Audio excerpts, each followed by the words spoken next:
What's going on, guys? Welcome back to Everyday Struggle. I am Nadeska here with DJ Akademiks and Wayno.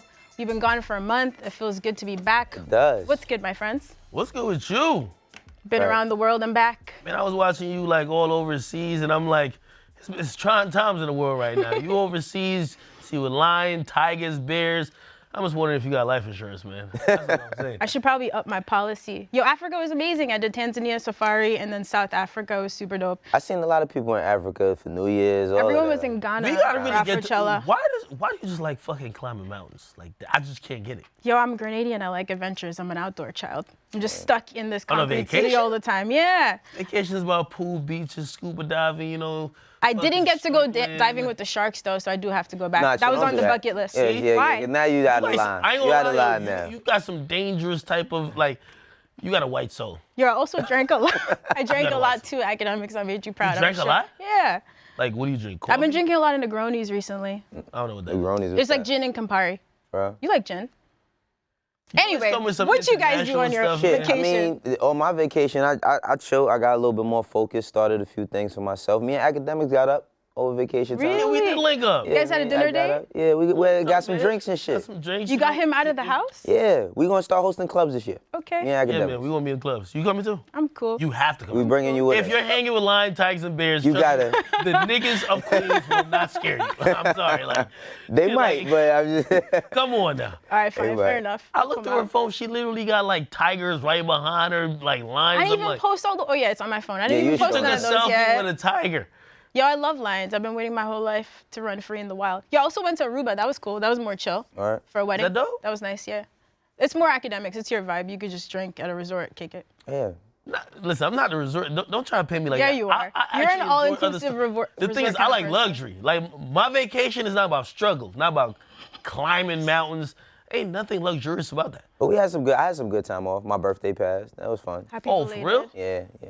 Thank you, man. I appreciate that. Happy birthday, nigga. The Thank fuck? you. I mean, it was 3 weeks ago, but I appreciate I it. think you even told me about it, my bad. It's all good. I went to Mexico. I went to Mexico. How was that? He got extorted. Man, For how much? man, Mexico's the most crooked country on earth. But listen, I fuck with Mexico, and I can't understand why Donald Trump told me about building that wall, because I love Mexican people. That's facts. It's bad. Thank know what I you. mean? Yeah, I missed you. I kind of missed you a little bit. I'm not gonna lie, man. For real. Motherfucker, Not gonna man. lie. I was in Cancun, man. It was great. Salute to all the people in Cancun in there. And the cops who extorted me, I got y'all on video. Oh, Academics. You'll never be in Cancun again. know, right? That's a fact. I ain't go back. Oh man. Anyway, what's going on with rap, Let's man? see. What did we miss during the break? So Drake very rarely does interviews, at least in America. He did a 2-hour interview with the Rap Radar podcast. Academics, why didn't you get this interview, bro?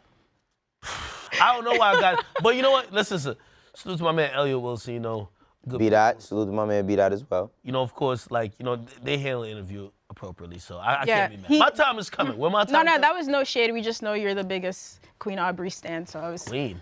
Well, you're the. Never Come on mind. now. Anyway, You get blocked so too. it was a great 2-hour interview. He covered a lot of topics. Now, of course, he talked about his relationship with Pusha T and Kanye. So he did admit that he was a big Clips fan growing up, but he said now he personally does not like Pusha's music anymore. He doesn't believe any of it, and he has no desire to mend this relationship. Take a look. Unwritten rules in the sport for some people, obviously not for him, and that's fine, you know.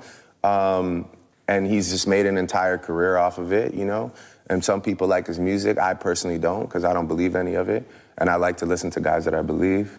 But you were a Clips fan. You had the sign mic and all that stuff. So how was that to have that? I still have it upstairs. Idols become your rivals, right? And I guess to genuinely lose respect for someone. Yeah, but it's also, you just get to peek behind the curtain too, right? It's like, you know, when I was, whatever, 16, thinking that he was the biggest dope dealer in the world, serving bricks to every corner of America. Yeah, sure, I'm sure I was, you know, again, a fan and obviously more so just a fan of like Pharrell and the Neptunes. I always wanted to be signed to Star Trek and stuff like that. That was like the wave. But yeah, I mean, you know, now that I'm grown up and I actually know him and the truth is just kind of like, I don't know, it's not as appealing as it once was. The truth. Like I said, Drake doesn't do a lot of interviews. He doesn't have to do interviews. Why do you guys feel like he even decided to do this now and address this beef? Because I think the interview is because he's setting up for a big year. I mean, he took off last year, but even when he takes off, he still has records. You know what I mean? Like Rose Gold with Ross, Nominated for Grammy. Nominated for a Grammy. Omerta, right? He had also with Money in the Grave. He just dropped with Party Next Door too. He's never Journey with really... Party Next Door. You know, it seems like him and Life is Good. Come on now, we could name Life is Good. I mean, him and Weeknd is repatching their relationship with EXO. It seems like. Shout out to the boy that sang on Thriller. That's what I'm talking about. Well, yeah, but he's gearing up for a big year. That's why I seen him doing it. I mean, of course, this interview was super entertaining. I mean, because everybody always wants to know what Drake is thinking. And I can't remember the last time he's done an interview. I think it was like one of the Zane Lowe joints, right? Like years ago. But it's like, for me, it was insightful, especially with this whole shit with him, Kanye, and Pusha, right? So the whole thing about things being believable and this, that, and the third, I mean, honestly, if we believed all rappers, then like rap wouldn't be anything, because I believe that 95% of them is liars. Now, he admitted that he was a fan, that's cool, but I'm just thinking about in the context of y'all's situation is really isolated. You know what I mean? Like, y'all's situation is really isolated. Of course, he's the top artist, but the shade he threw, it was hilarious. Like, you know what I mean? His facial expressions were pretty funny. But what I got from this is that ultimately, after everything is done and dust is settled, it still bothers him. It still bothers him, and I think that's because Drake is Superman, and that's the only part where we seen some kryptonite in his career. That's the only flaw we seen was like, even with the what was it, the writing shit, right? Like when they was talking about him writing, when Meek came out with the writing, people didn't really care about that, and I don't even think it was the son shit. I just think that he was just bothered by this whole situation, especially with Pusha. And the way he talks about it, it seems like it still bothers him. You know, I mean, I know he's past it, and we know he's the top guy, but that's the one point where we seen he's a little bit vulnerable musically. Yeah, I mean, he also admitted that Kanye is sort of, as you know, in the middle of this issue with Pusha T. What did he say? He said, quote, "There's something that bothers Kanye deeply," saying that the problem is not on his end and he wouldn't reach out to communicate. He says, "I don't even know these guys like that." Well, let me speak about the last thing that Wayno said first. I do believe at some point he's going to be cool with Kanye and Pusha again. Really? I thought he would never be cool with him and Meek would never be cool again. We saw him mend a lot of beefs. Nah, him and Meek, that went really far. That actually had some elements where if they had ran into each other, it would have been a lot serious other situations. Plus, other people on the outskirts did get affected by that, even, you know, just in real life. Quentin Miller. Oh, exactly. So when you look at that, and I thought that would never be mended, and you could say whatever, like, oh, Drake and Meek were like they were never really best friends. They came up. They had more of a cordial relationship. They had more of a cordial relationship, but still, this is the industry. You get me? And also, like, you put in perspective the position that Drake is in. Really didn't have to be cool with Meek, yet he did. I do feel like this Drake needs a chip on the shoulder, and I feel like every album since If You're Reading This Is Too Late, there's been a chip on his shoulder of, yo, I'm proving myself, or I have to, like, you gotta realize we're not seeing the vulnerable Drake anymore. So seeing the guy who was at the top still position himself as people are getting at me for no reason, or these guys are hating at me, or yo, I have to go at them, that gives the chip. And whether it was going at Meek, whether it was just randomly even addressing issues with Kid Cudi or on the low Tory Lanez, to now he patched it up with everybody. Him and Tory cool.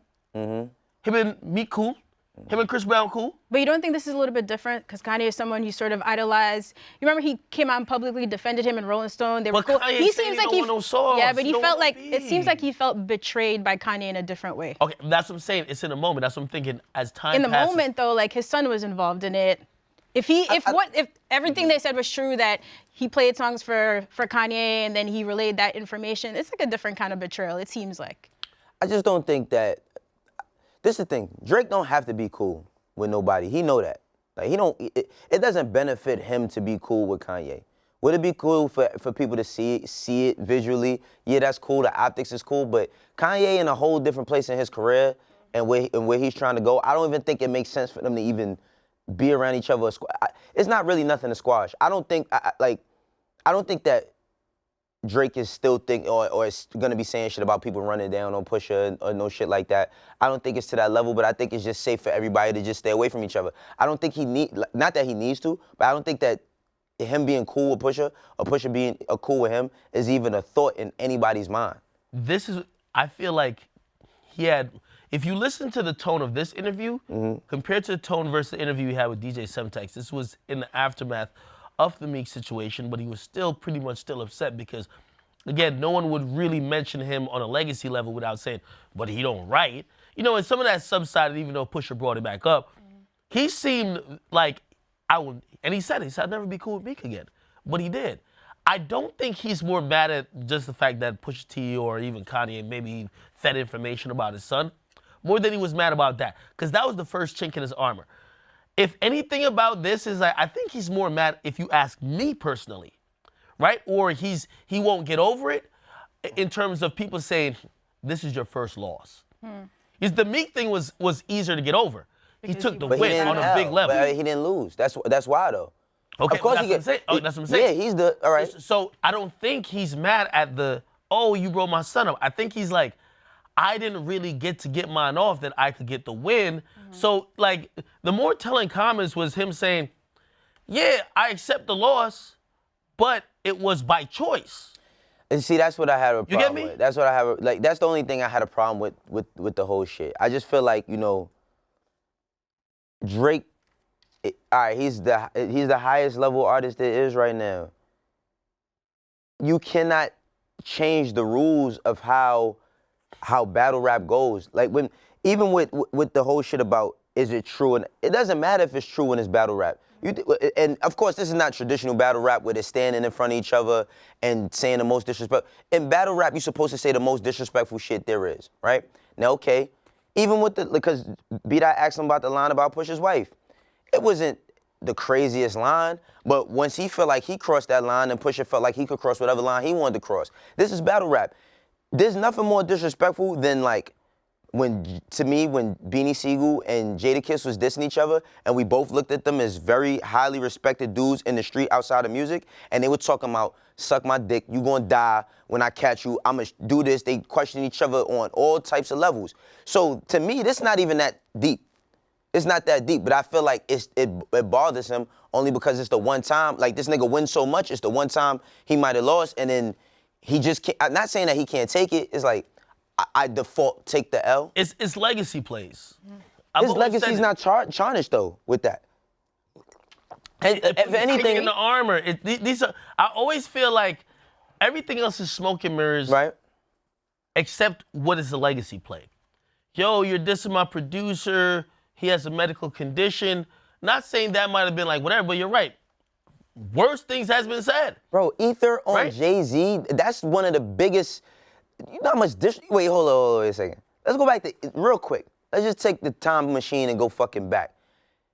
It's words that, he is a student of the game, so he knows this. It's shit that Nas said to Jay on Ether that is not even cool, like you can't even say today. And they got past that. I don't think that they should be friends, but I'm just saying. Jay on Super Ugly. I left whatever in the baby seat. Like, that's almost beyond flagrant if we're talking about kids. So if you really think they could mend this, Drake and Pusha, you think that could happen without Pusha and Wayne ever being good? Never. This is in the family too. Again, it'll never happen. I think time will heal all eventually. Yeah, but everybody, like, you can still But right stay on your side of the now street. it's gonna be very separate. I do think Drake probably looks at it like, damn, my legacy takes a hit because it's gonna be said that I went up against this guy, and my lack of response. I do believe he believes what I believe in terms of he's losing because either he had nothing to say or he didn't drop a track. Man. But he did say one thing right. He said I ain't get outbarred, and I still wholeheartedly believe that. Duppy freestyle was better than Story of Adidon, but it exposed him. No, but let me speak on the overall interview. Okay. Because I did also hear, like, I've seen a lot of mixed reactions to it. And I do feel like, you know, Drake is in a position where he can't please everybody. Or actually, sometimes he can't please anyone. Because I see people like, yo, this thing was very, like, you know, overproduced. It was just too, like... It was too robotic. They wanted him to do it in the basement or some shit? Yeah, something like that, or something that didn't seem like it was too overproduced. And I'm like, honestly, man, like, one of the things we do got to give Drake credit for, I do feel like there's essential parts of hip-hop that wherever you lie on his position on it, he is helping keep it alive. Like, we're not seeing a lot of the top artists do interviews, especially he does more interviews than some of the other niggas. I would say I would give him props just for doing it. Also, he's challenging people. Whether he puts himself, I'm talking about Cole and Kendrick. Oh, okay. You know, like, yeah. I said it to you when we catch up for drinks. I'm like, they use low management. Yeah. What's going on is like one thing we gotta give Drake credit for is being present, even during the off years, being present. Because a lot of times, you know, I had made a list and a lot of people were flaming this and third, but I was like, yo, in reality, Drake isn't doing what a lot of other rappers are doing. He's a load managing. You feel me? And that's like an NBA term where it's like you're kind of absent until you're ready to put out a project. He's kind of present all year round. I can't take. Gotta give some credit for that. I give credit for that, but it's like J. Cole's been more active in the past 2 years than he has his whole career.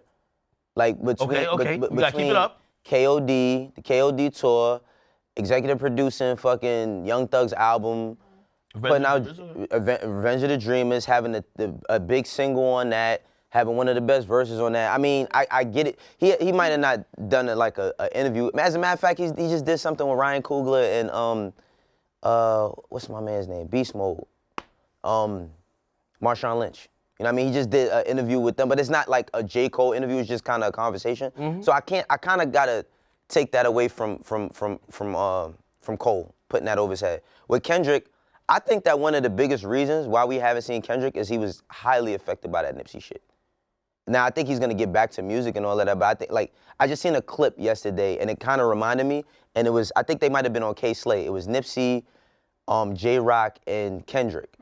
I think that's one of the things that kind of made him take a real step back from everything.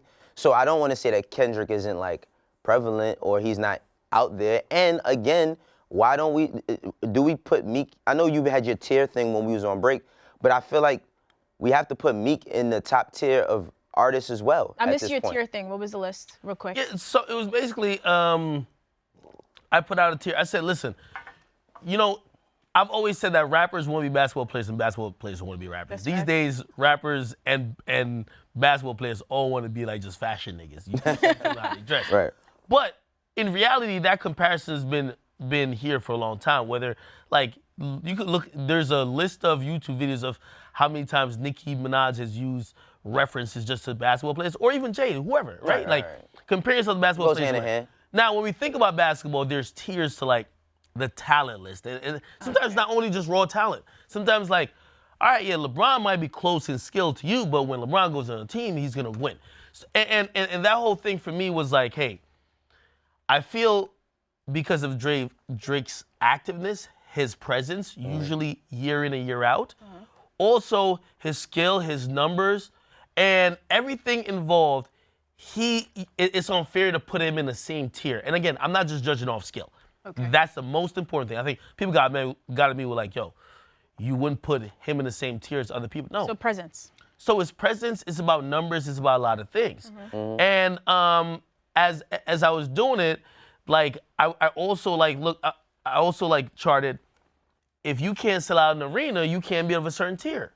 So that was how I looked at it, and I do feel like that's a fair comparison. Okay, so that was, I said quick, but I was tripping. So you had Drake in your first tier. Yeah. 2 was Kendrick Cole, Travis Scott, Kanye, then 3 Meek Mill, 21 Future, etc. All right, that could be and for me, tier 2 is like everyone who could do arenas. Right, but I get why, because this whole, I mean, come on, yo, he gotta be by himself like this, so nobody. Because at the end of the day, LeBron, even though skill-wise he's close. LeBron got dunked on last night, like you know what I mean, like I get it. Yeah, like I'm just saying, bro. Because end of the day, like when we do have these debates or we have these arguments, etc., we talk these lists, we always bring it back to the skill level. It always comes back to skill level. Niggas sell. Drake I get it. He's the highest selling nigga ever. He broke every You're the perfect person to have this conversation with, because you're one of the people, your very first fucking show you ever did on Everyday Struggle. You know I'm a numbers guy. You remember this? As soon as I bring up numbers, you're like, no, you don't give a fuck about the numbers. You're talking skills. And I'm like, listen, okay, so how do we objectively, like in the NFL, there's a power ranking. NBA, there's a power ranking. How do we get a power ranking of what's been going on for the last 3 years? Without just going objectively on someone that might have dropped 3 songs, but hasn't dropped anything else for the last 3 years. How do we rank people? And for me, I was like, hey, maybe my criteria is in question, but we have to have some type of standardized list. Right? Like, hold on. I always say that, but we're never gonna do it. MTV's hottest MCs list. Right, we had criteria. Gotta be some criteria, And right? people, but here's the thing though, even if you announce a criteria, which you did and broke it down, people will just ignore it and get tight. Because it's always an emotional thing. It's an emotional thing, but this is the thing. I get why this nigga's in like the class of his own. Like, and I respect it. Yeah. I'm just saying, like, end of the day, Drake blocked this nigga, man. At the end of the day, 2020. it's niggas that, and he know it's niggas that can rap with him. Like, you know what I mean? Like, he know it's niggas that can rap with him. Never said Nah, there but we wasn't. do have to give him credit for being ever present. No, yo, listen, I ain't gonna, the nigga ran this shit for the past 10 years. He ran this shit for 10 years. Up again. Okay. To really flush out what I was saying to you when we had drinks. There's load management with other rappers. Like, we excuse every rapper. Maybe like we could do the quantity over quality like conversation. But you're telling me that Drake doesn't get a little bit of props for every at least 4 to 6 months he's on one of the hottest songs, even as a feature, or he's dropping one of the hottest songs. We give like, and we love, and by the way, Cole, I gave him 2019, but there was a time he was really absent. Yeah, that. For better or for worse, look, Kendrick, he's kind of backing up. And that's what I'm saying is that, like, that's load management. You don't have to provide that top tier quality material as often as we see other people do. So don't we give credit? No, So just so we don't make it the full Drake episode, right. Final thoughts on this one. Final thoughts is this. I understand, like, nigga, I can't take nothing from Drake. Like, there's nothing I can say to take nothing from him. I'm just saying at the end of the day that when we talk about what matters the most to me is what Drake eat don't make me shit. See, that's the thing. It always becomes personal, the criteria. But my criteria is just like skill level and like how good you are. And I feel like it's people that are, I'm not gonna say better because I don't think nobody overall is better. Like, it's arguable that somebody could rap better than him, but when you start putting, can he make a record like this? Can he do this? Can he do that? Overall, he's the best nigga. But I'm just saying that you gotta put people near him that have the ability. Yeah, That's I all. feel you though. Yo, wouldn't it be? Hey, I heard this nigga. We got the first debate of 2020. Yeah, We agreed. Overall, that's what we say. Overall, he's the best nigga, man. I can't dispute it would that. be a very interesting year of music if Kendrick, Cole, and Drake all dropped. It's possible. Cole has an album coming. Kendrick has one song coming too, I'm hearing. Hey, listen, word from a little birdie. The boy's watching both of them. I'm sure he is. saying- Boy, don't we call that That's what I'm nigga the saying. boy? I swear, the summer, I hope all three of them Oh, drop this man, year. me That should too. be legendary. Me too. By the way, he said, so far gone and Take Care, he considers them both classics. Quickly, agree? Yeah. Absolutely. And I also say Nothing Was the Same. I believe you also said that as well. Yeah? I like if you're reading this, it's better than Nothing Was the Same, but. But I guess technically it's a tape. All right, so a lot of albums dropped in the past week, including Mac Miller's posthumous album and the new Dreamville project. But today we're just gonna talk about Eminem. We got his 11th studio album. It's called Music to Be Murdered By. 20 tracks, some unexpected features from people like Young M.A., Q-Tip, Juice WRLD, Anderson .Paak, and Ed Sheeran. So he does slip back into the Slim Shady alter ego in this project. This is the follow-up to Kamikaze, which dropped in 2018. Now, immediately he got some backlash for the track called Unaccommodating because he's referencing the 2017 Manchester Arena attack. But outside of that, how did you guys feel about this album? Go Akademiks. Look at this nigga, man. Hey, no, I'm gonna be honest with you. That intro track kind of took me a little bit, and actually, like, so really, my overall opinion on the album, just listening to it, right, is that the first few tracks, I really was invested, and then the later tracks, and really, like, the first 5. And then after that, I was like, this is the M that I don't give too much a fuck about, right? But I don't want to just act like that's the whole album because honestly, intro track is fire. Like, it's Eminem with a chip on his shoulder. He's basically explaining why he dropped Kamikaze. He's also kind of getting at critics and getting at fans and getting at haters, basically saying, hey, listen, yo, a lot of y'all said that Kamikaze was better than Revival, but like, was it really, or were you guys just expecting some other shit? And I'm all with that, and I like when he raps like that. And also, of course, he dropped like, y'all is just getting tired of the rappers really rapping, and I'm one of the dudes who do that. And to some extent, I agree with him on that, but I do feel, and I was a little bit tired of just him falling in a formulaic, like, plug and play type of shit. And it's basically like, yo, give me the hook, I'm gonna rap double time, I'm gonna say some shock shit that's gonna stand out. And I was like, it's 2020, I think he's better than that. So I kind of have mixed reviews on it. I don't really think it's garbage. And I actually, I'm telling you, that intro is really powerful to me because is it either the intro or the second or third track? I can't remember which one it was, but he was basically saying, yo, well, like Jay dropped 444, like he's mentioning other people who dropped albums later in their careers. Like, are y'all just, he's like, I'm not rapping for money. Are y'all just tired that I'm rapping? Or y'all just want to, like, y'all don't want people like my age doing what I'm doing. And honestly, like, I appreciate the fact that he is putting out records. I appreciate the fact that he is trying to be active. Appreciate the fact that, to be honest, in the last, 2 years, he's put out like 3 projects. Yeah. That is really, we have to salute him. And also, then I took a step back, and this is why I'm going to give him a mixed review. Because I listened to it, and I was like, started off good, ended the trash. But I have to give him a slightly mixed, slightly favorable review because I'm putting him in the same bag as Nas. I'm putting him in the same bag as, even though I don't think Hov has just kind of put out a project after where we think he's like super active and we just think it's garbage. It's like questionable. I feel like I'm just glad he's doing what he's doing. Okay. And it might not be for the people who, he said it. If y'all want to hear me on Take Keith beat, that's not going to happen. Nobody wants to hear that. And I understand him. He's making music that's good for him and his fan base. Wayno is smiling. I rather the first half of the album, but I do not think this is garbage. Okay, that's your kindest Eminem review of all time, so that's nice. Yeah, we're making progress. Right? Look, if we're talking about the 444 thing, I used to love like a hardcore Eminem fan growing up. It's hard to compare the music he's putting out in like a 444 because Jay got so personal that it was different. Yes. What could M do to satisfy anyone at this point? He doesn't have to do anything. Right, look, I feel like people do not want him to drop music anymore. I'm appreciating the space where a veteran legend could at least drop music. And again, nothing he's doing is some novelty or like shocking, like he's doing it for the first time. But what it does do for me is saying, yo, he does care about being one of the best lyricists out here. Fine, some of the songs sound dated, some of them sound plugged in. That's why I felt towards the end of the album. However, I do respect the fact that he's still going at it. And you do know that the reason why he's going at it has nothing to do with monetary purpose or anything else. More of the fact that him just trying to say, this is legacy plays. Just as I said before, these are legacy plays.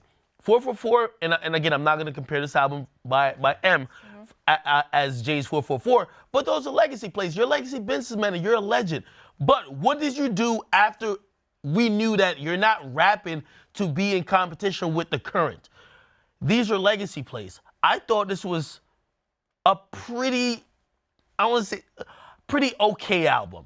I'll just say good. Let's call it good. I didn't know Akademiks was so passionate about Eminem. Yeah, I was going to say, this is like night and day from him in 2018. So look, wait.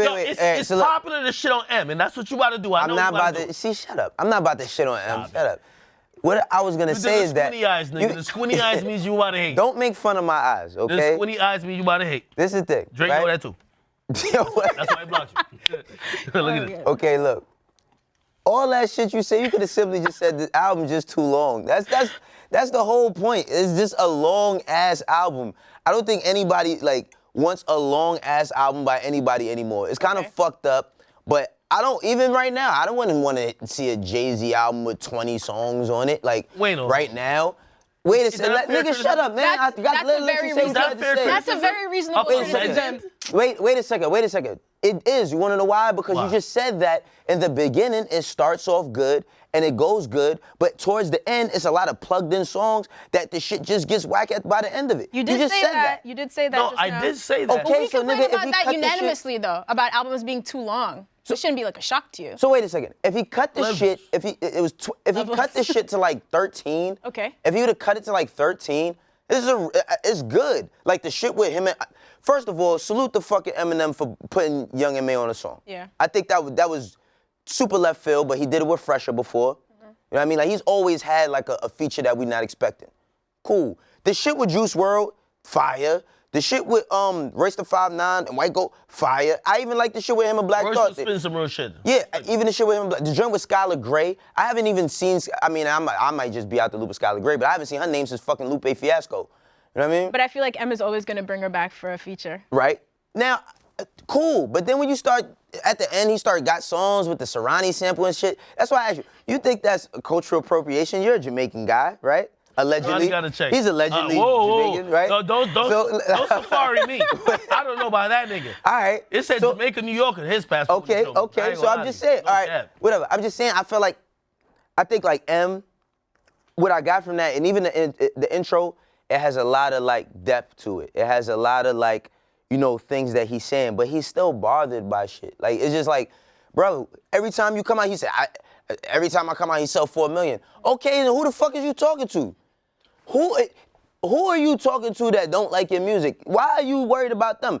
But that's the problem with the world. Having a chip on your shoulder, that's almost content. That's the problem with the world. Everybody, You're all bothered. social media shit. All bothered. Everybody's bothered by the social media shit. And I feel like Eminem, I could never question Eminem. I would never question his place, his ability, nothing. He's one of the greatest to ever, black or white, to ever make music. I'm just saying, it's redundant hearing about how you don't like the fact that people don't like your shit. I don't want to hear that. I just want to hear you rap.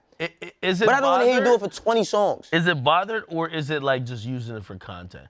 Because I don't really think he's bothered. Okay, but do you agree with this point though, that if it was just a few songs shorter, it'd be cool? Okay. Like a good 6. I will say the song he has, scroll back up on the track list again. I think it's with right there, the Ed Sheeran song. Okay. Those kind of nights is like, yo, those are the songs that are plug and play, and it reminds me of a lot of, and I hate to even bring her into this discussion, like Nicki, when Nicki dropped Queen, like there were certain records that you were like, She got it with the hook already on it? Yeah. We know you can rap, and because you can rap and you rap in a certain fashion, and they're trying to go for a record that could work in a certain realm, they just give you this track, hook already on it, blah, blah, blah. Those records, I'm whatever with. I'm just saying, and this is my only point, Wayno, we have to judge M different. I feel like we're trying to judge M not as we judge other legends. Because to be honest, when Jay dropped that fucking joint album or joint EP, whatever you want to call it, with Beyonce, we were really nice to it when we could have really went in. And really, partially the reason why we were is because their legacy cemented already. We've seen other tracks, and when they were doing the thing, like, we don't give M no passes. It's like, he gotta still come out, and he gotta fucking drop like a Damn by a Kendrick for us to really give him like unanimous. Yo, he's not competing with, he's still putting out records. And I'm confused as to what we're actually. I feel like Akademiks is arguing with himself from 2 years ago. No. I'm really confused right now. I'm just impressed. I'm impressed that M is still like, when he came out with Revival, I was like, yo, why the fuck? And this is trash. Then he came out with Kamikaze, I was like, yo, I'm impressed. He's still... Kamikaze was really good, rap, like, it was good. He's caring about the people's opinions because he cares about the art. This, to me, shows that even though he still has some corny records on there, and maybe, like, I'm gonna be nice and just blame it on the record label or whoever, and the handlers or whoever, but, like, I can't lie that I didn't hear motivated raps on this shit. Right, and we don't give him no credit. We shit on him. Let's be honest. So let's give him the credit right now. I'm giving him the credit. Wayno got the squinty eyes, so you know he hates. He just said he likes like half I'm talking about like you saying we shitting on who's shitting on it? Who's shitting on it? All right, what's your rating of it then? My rating of it? Yeah. Out of what? Well, we could do out of 5 or like. Out of 5, I think out of. Would you say it's a good album? I think it's album. I think it's good, but I just think that as you get like towards, like after you get to certain records, I think it's the sequence too. I think like how it was sequenced, like certain songs just don't fit after certain songs. But I think that like it's good. Like even when even on his worst, like certain people, like even Nas, right? When Nas might not be, there's never a time when Nas can't rap. I just think he might pick the wrong beats, right? Like he picks the wrong beats. For M, I don't think it's a time when M can't rap. It just might be the subject matter. You know what I mean? It might be the subject matter of what he's talking about. A lot of times the content doesn't really fuck with me. I understand that. That's what I'm saying. So it's like, But that doesn't make me say, oh, this nigga need to stop. I would never say Eminem need to stop rapping. Like, he cemented. If he's happy for rapping and putting out music, that's cool. But for me, the only thing with this was that it just was a long-ass album. That's all. Yeah. All right. That's it. I'm just saying that, listen, We good? this is one of the few times Yeah, we good. I do not have, I don't want to slam M because honestly, I see somebody who still have that passion for the music and he's only making the shit just to remind people. And while this might not in a legacy play go down as his top 3 greatest, I do feel like he's adding some stellar backups on his catalog. Ak, you know why That's I what fuck I with you? Because you're equally passionate in your criticism and your defense of someone. I was appreciate watching, it. I was watching people just like fucking, just like slam this shit, and then watching everybody on social media just dick ride, like, stream the box. Like, I love Roddy Ricch, and I love, you know, I fuck with Roddy Ricch, but it's like, I feel like sometimes social media is like, oh, it's popular not to fuck with that. Let's just blanket hate it. Like, But yo, there's we have to only have these extreme, nuanced, yeah, there are like, only still gonna extreme do 300 opinions. something thousand Yeah, the he's first good. week. He's fine. Yeah, but Who cares, But the nigga? motherfuckers who buying it, you know they're not really. Come on now. All right, let's move on. All right, so DaBaby was our Rookie of the Year at the 2019 Everyday Struggle Awards. Obviously, we're all big fans of him here, but whenever we talk about him on the show, a lot of time we're talking about issues he runs into outside of the music and how that could potentially affect his career. So last Saturday, TMZ posted a video from last month of him sort of roughing up an employee at the Beverly Hills Hotel. So in the video, you see DaBaby and the crew following the employee into the building, pushing him into a chair before he leaves. So after the video surfaced, DaBaby got on Instagram to share his side of the story. So he said that the hotel worker asked if he could record a video of him and his 2-year-old daughter. He claims that he respectfully said no, explaining that it would compromise their safety. Fair enough. Apparently, the employee refused to listen and he still took the video from afar. Then he wouldn't delete it. So, you know, this happened. He also called out TMZ for, quote, attempting to assassinate his character and said that he plans to sue the hotel for the employee's actions, which would be the reasonable course of action, I think. Thoughts? I want to hear what Akademiks think, because, you know, every time something happened with DaBaby, he always say DaBaby starting trouble and DaBaby, he need to stop. And I want to know what you, I want to know what you guys think. Because I'm a father, so I want to know what you think first. By the way. Why are you leaning on this? No, I'm Look just at saying, this by the face. way. Okay. I spoke with DaBaby first time ever Okay. on Instagram Live. Apparently, he said we met before. But anyway, by the way, he did hear the criticisms I've had before of him. And I do want to be very clear. You know, I love his music and I love his movement. But, you know, I have also enjoyed, and I've been even close to people who I've watched their behavior become detrimental and also land them in places they definitely didn't want to be. So I'm looking at that from people who are really successful and really talented and really innovative, creative, just like him.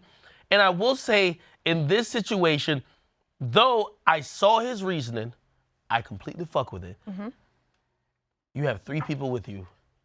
You're not supposed to be the person that does that. I'm sorry. You cannot. Like, you tell your security, and if your security roughed them, and by the way, we've seen I'm just going to throw this out there, though. I understand, but what if this happened to you and, like, your mom? Emotions are different when, like, your family's involved. I'm just going to add that. Okay, and I hear that. I hear that, and that's why, you know, I'm not going to villainize him for that, but, like, he said something very important. What's happening to DaBaby is what happens to a lot of celebrities that are even remotely involved in situations like this semi-frequently. You see what he said to TMZ, oh, y'all been assassinating my character? What happens is the media, like TMZ, they look for trends and patterns. Oh, well, of course, we knew one of the things that made you popular, you shot somebody and he died. Then we look at somebody, you knock somebody out in a Louis store. Then we look for the next fight, the next fight, the next fight. The media becomes the thing where it starts to string along a sequence of events, whether as sporadic as they are, and that becomes a narrative.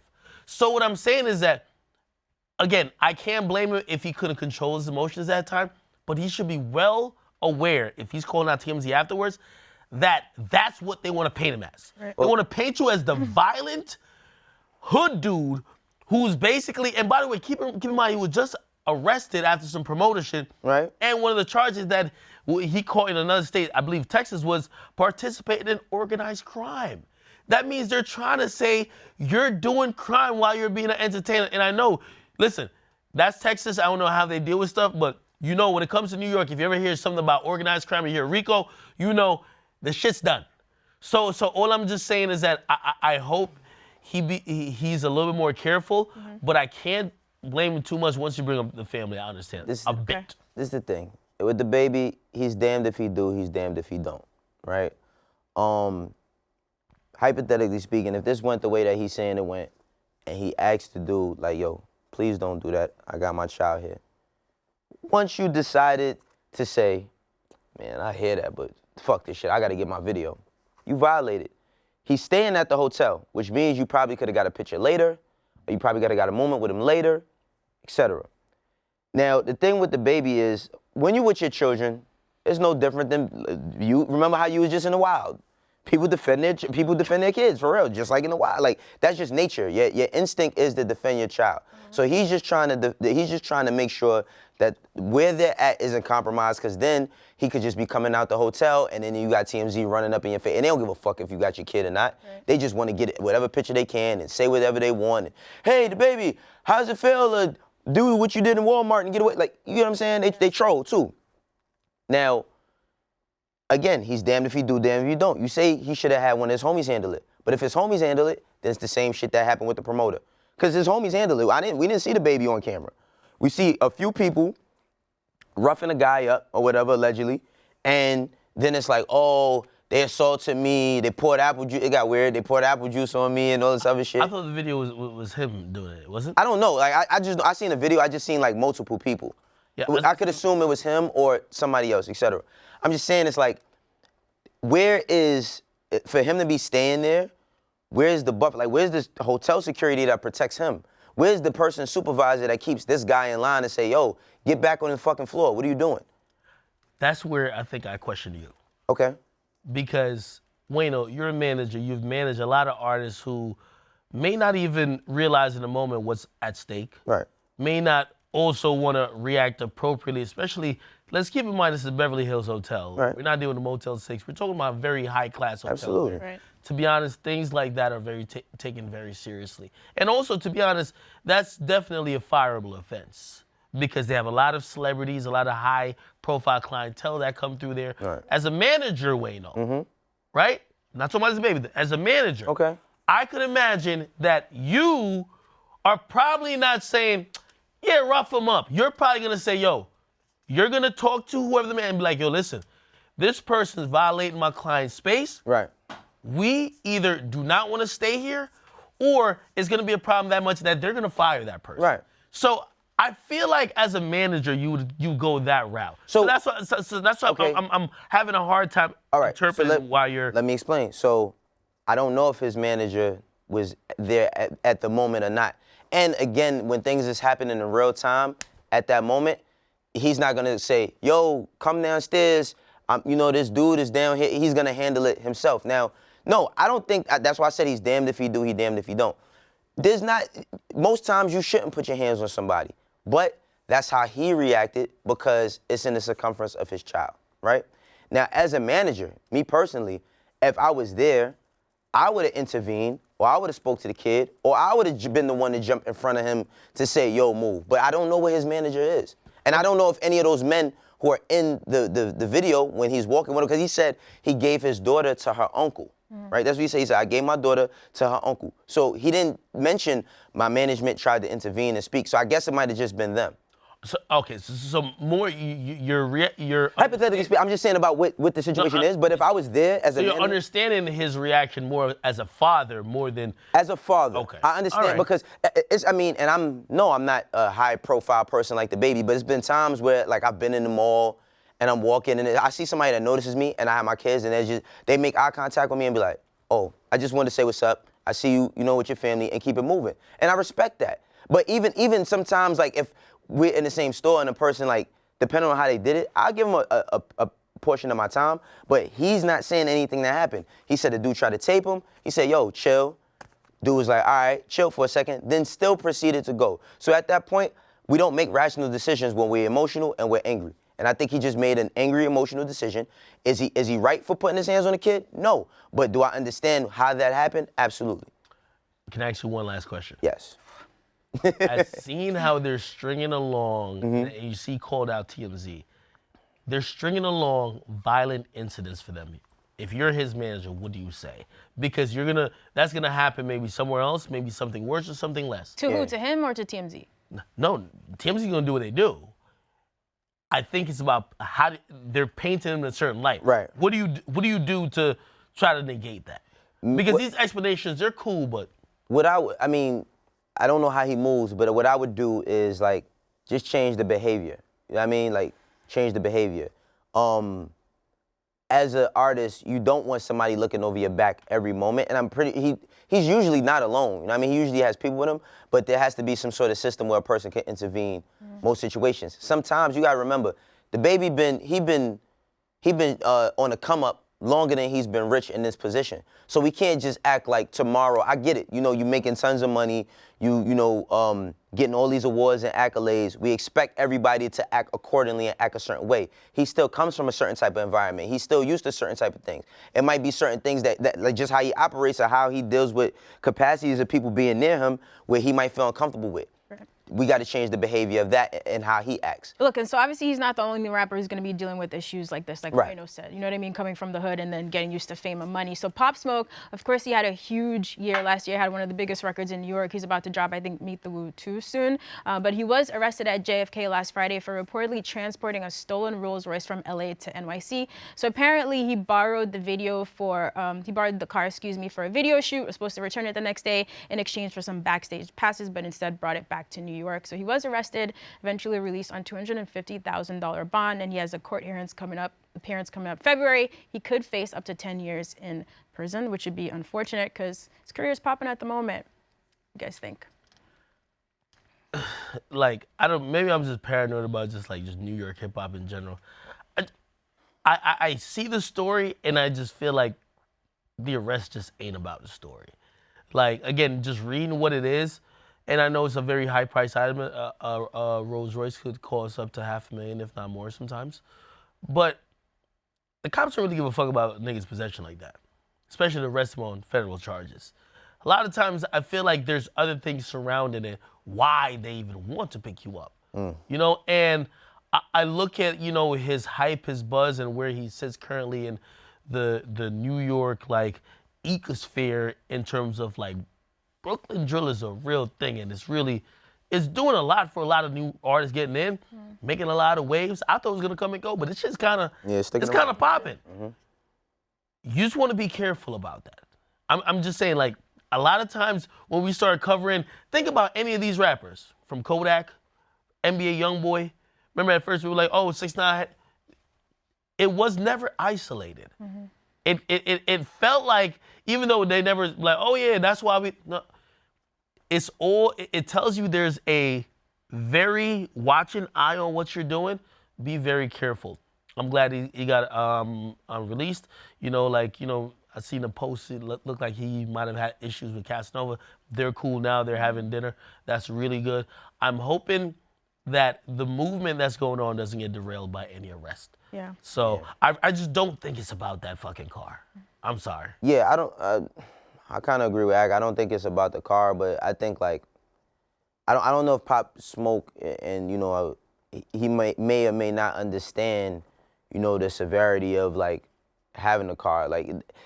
That's the thing. It's okay, I know a lot of artists, you get an item or some shit, and you just think you get to it when you get to it. And for the average person who deals in these type of things and is waiting for the car and tracking it, et cetera, they don't look at it look at it like that. You know what I mean? Artists, they live in a totally different world than us. You know what I mean? They live in a totally different world than us. I'm pretty sure if this is a misunderstanding, he probably just thought, well, if I'm borrowing it, I just get a nigga the bread back for how many days I had it, if this is true. And, now the dude is of course he wants his car back. But I just think that Pop Smoke just has to operate a little bit carefully. It goes back to what we were saying about DaBaby. This kid is only 20 years old, going on 21. He's sitting fucking courtside at Virgil's fashion show. You know what I mean? He's in the mix. I don't know if he understands how serious his career is at the moment, and he just has to change his behavior. If he wants to keep a career, he just has to change his behavior. Yeah, definitely. Seems like a smart dude. Had a chance to interview him last week for my beat show. So hopefully this all works out well. Our last topic before we gotta go. Here's footage of a white battle rapper getting punched in the face for getting out of pocket. David Blaine, Holyfield, so I got magic in these hands. I ain't like these other battle rappers, they talk too much. Saying I can't use the N-word in this battle. My nigga, I just call you.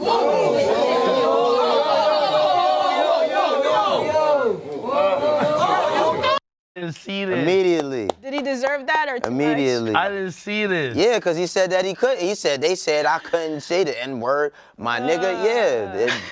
Duh. Fuck you, like, duh. Was it the person, like, this is how battle rap, I've seen it worse. It's like that side and this side, and like you have your people over here and their people over there. Yeah. The person who punched him seemed like he was to the left of it. So it's not He even looked like the across. person he was battling, Act. Oh, so it was this way. Oh, Yeah, well, you thought he was, nah, it wasn't across this way. Usually when people battle rap. that it came from the side. Yeah, it's like, I mean. They're going to the audience. Yeah, so Okay. he's talking to the audience and like the guy's on the side of him and he's like, my nigga, bang. Not even no hesitation. Excuse me, what did you say? None of that. So did Running you your mean shit. he lost the battle officially? I don't know, but he definitely lost some people that would have paid him some attention. Because this is the thing, it looked like he hang with niggas all day. Like you seen everybody that was on the side, so they probably let him feel like that's cool, but that's not cool for everybody. It's not cool. It's just like, did y'all see the MMA fighter that said white MMA fighter called Michael J. White a bitch ass nigga? He called his name was Perry something, I forgot. Platinum Mike Perry, right? He wrote a tweet because Michael J. White was saying something about Kimbo Slice and saying like he wasn't really a good fighter, it's like a backyard brawler, a jail fighter, some shit. And he said a few things, but then he said he acting like a bitch ass nigga. This MMA fighter said that. So it's like, fam, I don't give a fuck who you cool with or if you used it in the right context. It's never cool for you to say something like that. Yeah, It's not. This is the constant reminder to like people who aren't of African American descent. Like Of African American. Nah, I gotta get like really, proper on them. Because in reality, what happens in these like, it's not even subcultures, it's kind of like just like your circle. Like I know people who allow that one white dude to say that. Right. And you gotta realize where that exists and that's okay with, where someone won't take offense because maybe they grew up with you, maybe they feel like whatever. But you say that in an open vacuum, you're going to get an issue. You know what this is? This is the perfect example of freedom of speech. Really? Perfect example of freedom of speech. Because you can say what the fuck you want, but you have to be held accountable There for are some consequences. there's consequences, you have to be held accountable. So when people say, it's my freedom of speech, I can say what I want, right, but you get your shit ran in. And also, this is a reminder that like that pass is only good for like your homies. Like you should have never did that. Like again, we're still living. And by the way, like this is really even a bigger discussion to be honest too. I remember this is in college, and this is like 2020, so like 5-6 years ago. I saw white dudes saying that word to other white dudes, and I don't even know if I should be offended. Because Hey, you're offended because you don't even say nigga, you just saying that word. Listen, no, check it out. But yo, I've seen white dudes call other white dudes nigga. I've seen. Oh yeah, I've seen that too before. I've seen like Indian, Middle Eastern. My geography is fucked up. But them call each other that word, and really it's like, hip hop is the most popular like genre like in the world. So now when we're referring to like homie as nigga, like. Other races, like they might sometimes like be like, I won't say it to a black person, but I'll say it to my friend. Yeah, but y'all gotta just know the boundaries. They know that there's no, because you can say it, why can't we? You wanna know why? Because everybody wanna be a nigga till it's time to be a nigga. Like Paul Mooney said, you wanna do all that shit until when shit come down, it's like, I don't fucking, that ain't what I do, right? So keep the word out your mouth. All right, so Ak's origin story of hearing this word for the first time. Oh, Actually, it's pretty hilarious. funny. Some like real cute immigrant shit, but that's a story for another time because we gotta go. You remember that? Of course Yeah, I remember that. It's so cute. I It's just from told real somebody that Jamaican story the other shit. day. It's so Yo. cute. I mean, you're right. I didn't grow up hearing that in the islands either. You learn it when you come to the States. It's cool though, Ak. We gotta go. Guys, it's really nice to be back. I kind of missed you both. Missed you too. Final quick thoughts, Ak. What happened after the video? Did they continue to battle? Or You it know was what happened? I don't fucking know. Wait, I wasn't You there. are What the the fuck? internet. nigga, you Bro, know that nigga. always You supposed to check this shit out. You always So know. what happened I next? don't know, man. Yo. I know what happened was supposed to happen. Guys, Hey, somebody watch this shit and comment in the comment section what happened next. yeah, we'll be back tomorrow. We should be on time. You see, we're in a new studio today, so we're like working some things out. out, but it's nice to be in a good space. Absolutely. If you have questions for us, make sure you hit us on Twitter at EverydayShrug, 2Gs. Please send us some videos. It'd be nice to see you guys. 30 seconds or less would be perfect. And by the way, Nadeska, listen, I was not late today, and also Akademiks was on time. And I pushed for. I said we gotta have an hour show. You know why? We did it. Because we haven't seen these people in so long. Yes. Roger's in my ear like, if y'all don't shut the fuck up, All right, we we'll out, see you y'all. guys tomorrow on Everyday We're Struggle. gonna be up at 7 o'clock. Right.